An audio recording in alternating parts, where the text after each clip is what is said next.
Assalamualaikum warahmatullahi wabarakatuh. Perkenalkan, nama saya Bapak Ferry Anggriawan. Kali ini kita akan bahas tentang terbentuknya Kepulauan Indonesia.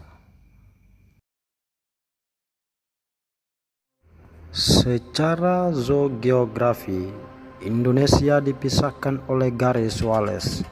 Garis ini memisahkan bagian barat Oriental Region Indo-Malayan Subregion dan bagian timur Australian Region Austro-Malayan Subregion. Garis ini terletak antara Pulau Bali dan Pulau Lombok di selatan dan antara Pulau Borneo dan Pulau Sulawesi di utara. Bagian barat termaksud di Pulau Sumatera, Pulau Jawa dan Pulau Borneo. Wilayah Indonesia disebut Kalimantan serta pulau-pulau kecil di sekitarnya.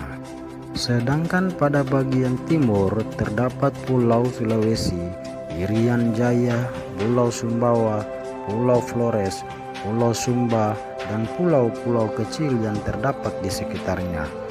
Hal ini dikarenakan fauna yang terdapat di Indonesia merupakan fauna yang sama tipenya dengan fauna yang berasal dari benua Asia dan benua Australia. Sedangkan secara fitogeografi, Indonesia termaksud ke dalam Paleotropical Kingdom, Indo-Malaysian Subkingdom, Malaysian Region. Perbedaan penyebaran fauna dan flora secara geografis ini sangat dipengaruhi oleh kemampuan masing-masing dalam melakukan pemancaran dan barirnya. Paparan Sunda ini terpisah oleh naiknya permukaan air laut mulai dari 20.000 tahun yang lalu sampai sekarang, dengan permukaan air laut yang naik dan turun karena dipengaruhi oleh suhu bumi dan glasier. Paparan Sunda ini terpisah menjadi beberapa pulau, kemudian menyatu kembali dan terpisah kembali secara berulang-ulang sampai saat ini. Dengan demikian, asal-usul dari pulau-pulau yang terdapat di Indonesia berbeda-beda. Menurut para ahli bumi, posisi pulau-pulau di Kepulauan Indonesia terletak di atas tungku api yang bersumber dari magma dalam perut bumi. Inti perut bumi tersebut berupa lava cair bersuhu sangat tinggi.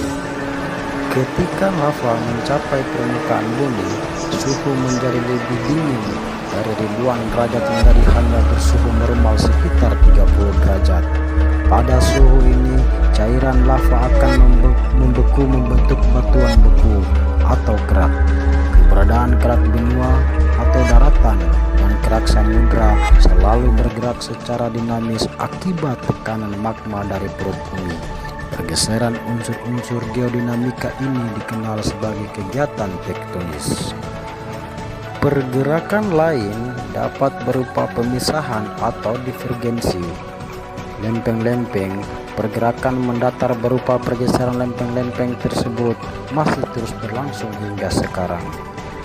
Perbenturan lempeng-lempeng tersebut menimbulkan dampak berbeda-beda, namun semuanya telah menyebabkan wilayah Kepulauan Indonesia secara tektonis merupakan wilayah yang sangat aktif dan labil hingga rawan gempa sepanjang waktu.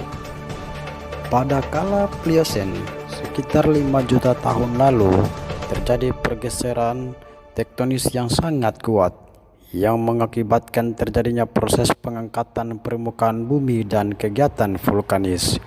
Ini pada gilirannya menimbulkan tumbuhnya atau mungkin lebih tepat terbentuk rangkaian perbukitan struktural seperti perbukitan besar atau gunung dan perbukitan lipatan serta rangkaian gunung api aktif sepanjang gugusan perbukitan itu. Kegiatan tektonis dan vulkanis terus aktif hingga awal masa Pleistocene yang dikenal sebagai kegiatan tektonis Plio-Pleistocene. Kegiatan tektonis ini berlangsung di seluruh kepulauan Indonesia. Dari sekian banyak penelitian terhadap flora dan fauna, yang paling terkenal di antaranya adalah peneliti Alfred Russel Wallace yang membagi Indonesia dalam dua wilayah yang berbeda berdasarkan ciri khusus baik fauna maupun floranya. Pembagian itu adalah paparan Sahul di sebelah timur, paparan Sunda di sebelah barat.